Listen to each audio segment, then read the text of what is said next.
നമസ്കാരം കൂട്ടുകാരെ, ഇന്ന് ഈ വീഡിയോയിൽ ഞാൻ ഷെയർ ചെയ്യാൻ പോകുന്നത് എംപ്ലോയീസ് പ്രൊവിഡന്റ് ഫണ്ടിനെ പറ്റിയാണ്. അതുകൂടാതെ നമ്മൾ കുറേ കോമൺ ആയിട്ട് ചെയ്യുന്ന മിസ്റ്റേക്സിനെ പറ്റി ഞാൻ ഡിസ്കസ് ചെയ്യാം. ഈ മിസ്റ്റേക്സ് നമ്മൾ ഒഴിവാക്കുകയാണെങ്കിൽ നമുക്ക് ഭാവിയിൽ നല്ലൊരു റിട്ടേൺസ് നമുക്ക് ലഭിക്കും. My name is Christy Kunjimon. Welcome to Pravasi Fintalks. നിങ്ങൾ നാട്ടിലൊരു കമ്പനിയിൽ വർക്ക് ചെയ്യുന്നെങ്കിൽ നിങ്ങൾക്കറിയാം, കൃത്യമായി എല്ലാ മാസം നിങ്ങളുടെ എംപ്ലോയർ ഒരു പെർസെൻറ്റേജ് EPF അല്ലെങ്കിൽ എംപ്ലോയി പ്രൊവിഡന്റ് ഫണ്ടിലേക്ക് കട്ട് ചെയ്യും. പക്ഷെ പലർക്കും എംപ്ലോയർ എത്ര പെർസെൻറ്റേജ് തരുന്നതെന്ന് അറിയില്ല. അതുകൂടാതെ ഗവൺമെൻറ് എത്ര പെർസെൻറ്റേജ് ഇതിൽ കോൺട്രിബ്യൂട്ട് ചെയ്യുന്നതെന്നും അറിയില്ല.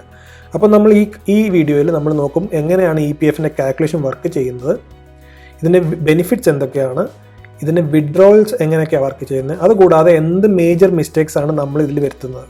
നമുക്കിതിൻ്റെ ബെനിഫിറ്റ് കൂടി ഇന്ന് നോക്കാം. One of the main highlight ഇതിൻ്റെ ഇൻട്രസ്റ്റ് റേറ്റ് ആണ്. 8 to 9% ഇടയ്ക്കായിരിക്കും ഇതിൻ്റെ ഇൻട്രസ്റ്റ് റേറ്റ്. ഈ വർഷത്തെ ഇൻട്രസ്റ്റ് റേറ്റ് 8.65% ആണ്. ഇത് മറ്റുള്ള ഇൻവെസ്റ്റ്മെൻറ്റ് ഓപ്പർച്യൂണിറ്റി വെച്ച് കമ്പയർ ചെയ്ത് നോക്കുമ്പോൾ നമുക്ക് മനസ്സിലാവും ഇത് നല്ലൊരു സേഫ് സെക്യൂർഡ് ഇൻവെസ്റ്റ്മെൻ്റ് ആണ്. രണ്ടാമത്തെ അഡ്വാൻറ്റേജ് എന്ന് പറയുന്നത് ടാക്സ് ഫ്രീ സേവിങ്സ് ആണ്. EDLI കാറ്റഗറി വരുന്ന ഒരു സ്കീമാണ് EPF. EDLI എന്ന് പറയുന്നത് എക്സംപ്റ്റ് കാറ്റഗറി എന്ന് പറയുന്നത് നിങ്ങൾ അടയ്ക്കുന്ന പൈസ അത് കംപ്ലീറ്റ്ലി ടാക്സ് റിട്ടേൺസ് നമുക്ക് ഫയൽ ചെയ്യാം ATC അണ്ടറിൽ. അതുകൂടാതെ കിട്ടുന്ന റിട്ടേൺസും കിട്ടുന്ന ഇൻട്രസ്റ്റും മെച്യൂരിറ്റിയിൽ കിട്ടുന്ന ലംസം എമൗണ്ടും കംപ്ലീറ്റ്ലി ടാക്സ് ഫ്രീ ആണ്. അടുത്ത ബെനിഫിറ്റ് എന്ന് പറയുന്നത് ലോ റിസ്ക് ആണ്. കാരണം ഇത് ഗവൺമെൻറ് ഓഫ് ഇന്ത്യ ആണ് ബാക്ക് ചെയ്യുന്നത്. അപ്പം കംപ്ലീറ്റ്ലി റിസ്ക് ഫ്രീ ഇൻവെസ്റ്റ്മെൻ്റ് ആണിത്. നാലാമത് നിങ്ങൾക്കൊരു ചെറിയ ഇൻഷുറൻസും കിട്ടും ഇതിൽ. അപ്പോൾ നിങ്ങൾക്ക് എന്തെങ്കിലും സംഭവിച്ചു കഴിഞ്ഞാൽ നിങ്ങളുടെ നോമിനിക്ക് ഇതിൻ്റെ കംപ്ലീറ്റ് ലംസം എമൗണ്ട് നോമിനിക്ക് വിഡ്രോ ചെയ്യാമെന്നായിരിക്കും. അടുത്ത മേജർ ബെനിഫിറ്റ് ഇതിൻ്റെ യൂണിവേഴ്സൽ ആക്സസ് ആണ്. നിങ്ങളിതിൽ ചേരുമ്പം നിങ്ങൾക്കൊരു UAN നമ്പർ കിട്ടും, യൂണിവേഴ്സൽ അക്കൗണ്ട് നമ്പർ. അതിൻ്റെ ഒരു അഡ്വാൻറ്റേജ് എന്ന് പറയുന്നത് നിങ്ങൾ ജോബ് ചേഞ്ച് ചെയ്യുമ്പം നിങ്ങൾക്ക് ഈ സെയിം അക്കൗണ്ട് തന്നെ വീണ്ടും ആക്ടിവേറ്റ് ചെയ്യാം, അല്ലെങ്കിൽ ആ സെയിം അക്കൗണ്ട് അടുത്ത എംപ്ലോയറിനോട് നിങ്ങൾക്ക് ട്രാൻസ്ഫർ ചെയ്യാൻ പറ്റും. അപ്പം കംപ്ലീറ്റ് നിങ്ങളുടെ ലൈഫിൽ ആ ഒരു സെയിം UAN തന്നെ നിങ്ങൾക്ക് ഫോളോ ചെയ്യാൻ പറ്റും. നമ്മൾ പലരും ചെയ്യുന്ന മേജർ ഒരു മിസ്റ്റേക്ക്, ജോബ് ചേഞ്ച് ചെയ്യുന്ന സമയത്ത് ഈ EPF അക്കൗണ്ടിൽ നിന്നും കംപ്ലീറ്റ് പൈസ നമ്മൾ വിഡ്രോ ചെയ്യും.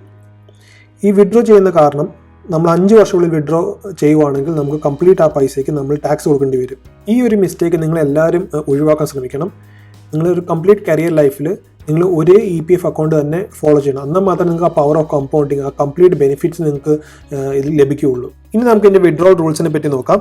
58 ഇയേഴ്സ് ആകുമ്പോഴാണ് റിട്ടയർമെൻറ്റ് ആവുന്നത്. അപ്പോൾ നമുക്ക് 100% ഓഫ് ദ കംപ്ലീറ്റ് എമൗണ്ട് അന്ന് വരെ ഉള്ള കംപ്ലീറ്റ് എമൗണ്ട് നമുക്ക് വിഡ്രോ ചെയ്യാൻ പറ്റും. 90% നമുക്ക് ഏകദേശം 57 ഇയേഴ്സ് ആകുമ്പോൾ നമുക്ക് വിഡ്രോ ചെയ്യാം. പാർഷ്യൽ വിഡ്രോവലിനും കുറേ കണ്ടീഷൻസ് ഗവൺമെൻറ് വെച്ചിട്ടുണ്ട്. ഇൻ കേസ് നിങ്ങൾക്ക് മെഡിക്കൽ എമർജൻസി ഉണ്ട്, അല്ലെങ്കിൽ നിങ്ങൾ ഹോം ലോൺ റീപേ ചെയ്യണം, അല്ലെങ്കിൽ നിങ്ങൾക്ക് ഒരു ലാൻഡ് മേടിക്കണം, അല്ലെങ്കിൽ നിങ്ങളുടെ മാരേജ് ആണ്, ഈ വക കണ്ടീഷൻസ് ആണെങ്കിൽ നിങ്ങൾക്ക് പാർഷ്യൽ വിഡ്രോവൽ പോസിബിൾ ആണ്. പക്ഷേ 5 വർഷം മിനിമം കഴിഞ്ഞാൽ മാത്രമേ ഈ പാർഷ്യൽ വിഡ്രോവൽ പോസിബിൾ ആകത്തുള്ളൂ. ഈ ഒരു എക്സാമ്പിൾ നമ്മൾ നോക്കുന്നത് മോർ ദാൻ 20 ആൾക്കാർ വർക്ക് ചെയ്യുന്ന ഒരു കമ്പനിയുടെ സിറ്റുവേഷനാണ് നമ്മൾ നോക്കുന്നത്. കാരണം ലെസ് ദാൻ 20 എംപ്ലോയീസ് ഉള്ള കമ്പനി ആണെങ്കിൽ അവരുടെ റൂൾസ് കുറച്ച് വ്യത്യാസമുണ്ട്. അതുകൂടാതെ നിങ്ങളുടെ basic salary plus dearness allowance DA ഇത് രണ്ടുകൂടെ കൂട്ടിയിട്ടുള്ള എമൗണ്ടിലാണ് EPF കാൽക്കുലേറ്റ് ചെയ്യുന്നത്. നിങ്ങൾ പ്രൈവറ്റ് കമ്പനിയിലാണ് ജോലി ചെയ്യുന്നതെങ്കിൽ നിങ്ങൾക്ക് DA കാണാൻ വഴിയില്ല. അപ്പം ബേസിക്ക് മാത്രമേ ഉള്ളൂ. അപ്പോൾ നിങ്ങളുടെ ബേസിക്കിൻ്റെ പുറത്തായിരിക്കും EPF കാൽക്കുലേഷൻ നടക്കുന്നത്. അപ്പം നമ്മൾ അതിൻ്റെ പെർസെൻറ്റേജ് നോക്കാം. എത്രത്തോളമാണ് എംപ്ലോയി ഇടുന്നത്, എത്രയാണ് എംപ്ലോയർ ഇടുന്നത് എന്ന് നമുക്ക് നോക്കാം. അപ്പോൾ എംപ്ലോയി ഈ കേസിൽ EPF അക്കൗണ്ടിലോട്ട് കോൺട്രിബ്യൂട്ട് ചെയ്യുന്നത് 12% ഓഫ് ദ ബേസിക് സാലറി. അപ്പോൾ നിങ്ങളുടെ ബേസിക് സാലറി 15,000 ആണെങ്കിൽ 12% ഓഫ് 15,000 ആണ്. അതെന്ന് പറയുമ്പോൾ 1,200 രൂപ. നിങ്ങളുടെ എംപ്ലോയർ EPF എംപ്ലോയി പ്രൊവിഡന്റ് ഫണ്ടിലോട്ട് 3.67% ഓഫ് 15,000 ആണ് കോൺട്രിബ്യൂട്ട് ചെയ്യുന്നത്. അതെന്ന് പറയുമ്പോൾ 367 റുപ്പീസ് വരും. എംപ്ലോയർ വീണ്ടും എംപ്ലോയി പ്രൊവിഡന്റ് സ്കീമിലോട്ട് ഡെപ്പോസിറ്റ് ചെയ്യുന്നത് 8.33% ആണ്. അതെന്ന് പറയുമ്പോൾ 833 റുപ്പീസ് വരും. 12% ഓൾറെഡി എംപ്ലോയർ കോൺട്രിബ്യൂട്ട് ചെയ്തു. കാരണം നമ്മൾ എംപ്ലോയി ചെയ്യുന്ന ഈക്വലൻ്റ് ആയിട്ട് തന്നെ എംപ്ലോയറും കോൺട്രിബ്യൂട്ട് ചെയ്യും. അതുകൂടാതെ അഡീഷണൽ ഒരു 1% കൂടി എംപ്ലോയർ കോൺട്രിബ്യൂട്ട് ചെയ്യും. അതെന്ന് പറയുന്നത് EDLI employee deposit linked insurance. അതിനുള്ളിൽ 0.50% എംപ്ലോയർ കോൺട്രിബ്യൂട്ട് ചെയ്യും. അതുകൂടാതെ EPF അഡ്മിൻ ആയിട്ട് 0.50% കോൺട്രിബ്യൂട്ട് ചെയ്യും. അപ്പോൾ മൊത്തത്തിൽ 13% ആണ് എംപ്ലോയർ കോൺട്രിബ്യൂട്ട് ചെയ്യുന്ന ഈ ഒരു സെനാരിയോയിൽ. ഇനി നമ്മൾ നോക്കാൻ പോകുന്ന സെനാരിയോ 2 ആണ്. As per the EPF rule ഒരു എംപ്ലോയർ 15,000 റുപ്പീസ് വരെ മിനിമം ഒരു ബേസിക്കിൻ്റെ മാത്രം കൊടുത്താൽ മതി, EPF കോൺട്രിബ്യൂട്ട് ചെയ്താൽ മതി. അപ്പോൾ ഈ ഒരു കേസിൽ എംപ്ലോയി എത്ര കൊടുക്കുന്നത്? Employee 12% of 15,000. പക്ഷേ നിങ്ങളുടെ ബേസിക്ക് ചിലപ്പം 25,000 ആയിരിക്കും. പക്ഷേ നിങ്ങളുടെ employer as per the rule അനുസരിച്ച് 15,000 റുപ്പീസ് മിനിമം വെച്ചിട്ട് കൊടുത്താൽ മതി. അപ്പോൾ നിങ്ങൾ കോൺട്രിബ്യൂട്ട് ചെയ്യുന്ന എമൗണ്ടും 15,000 ആയിരിക്കും. എംപ്ലോയറും അതേപോലെ തന്നെ കോൺട്രിബ്യൂട്ട് ചെയ്യുന്ന 12% 15,000 ആയിരിക്കും. പക്ഷേ ഈ ഒരു കേസിൽ നിങ്ങൾ ഓവറോൾ നിങ്ങളുടെ റിട്ടേൺസ് വളരെ കുറവായിരിക്കും. ഇവിടെയാണ് പലരും ഒരു മിസ്റ്റേക്ക് ചെയ്യുന്നത്. ഈ ഒരു ഓപ്ഷനിൽ നമുക്ക് ഹാൻഡ്സ് ഓൺ കിട്ടുന്ന സാലറി കുറച്ച് കൂടുതലായിരിക്കും. അപ്പോൾ അത് കാരണം പലരും ഈ ഓപ്ഷൻസ് സെലക്ട് ചെയ്യും. ഈ ഒരു ഓപ്ഷൻ നിങ്ങൾ സെലക്ട് ചെയ്ത് കഴിഞ്ഞാൽ നിങ്ങളുടെ റിട്ടേൺസ് വളരെ കുറയും. ഇനി നമുക്ക് സെനാരിയോ 2 നോക്കാം. സെനാരിയോ 2-കകത്ത് 2 മെത്തേഡാണ് EPF കാൽക്കുലേറ്റ് ചെയ്യാനുള്ളത്.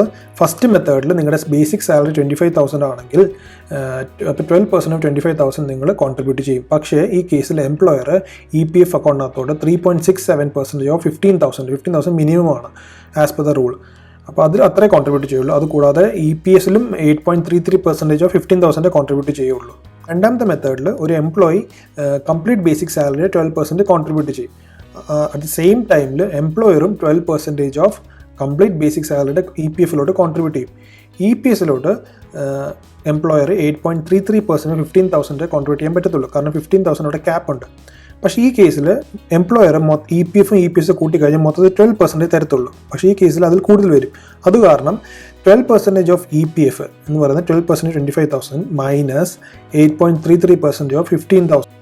അത് കിട്ടുന്ന ബാലൻസ് എമൗണ്ട് EPF അക്കൗണ്ടിലോട്ട് നിങ്ങളുടെ ആഡ് ചെയ്യും എംപ്ലോയർ. ഇങ്ങനെയാണ് ഇതിൻ്റെ കാൽക്കുലേഷൻ വർക്ക് ചെയ്യുന്നത്.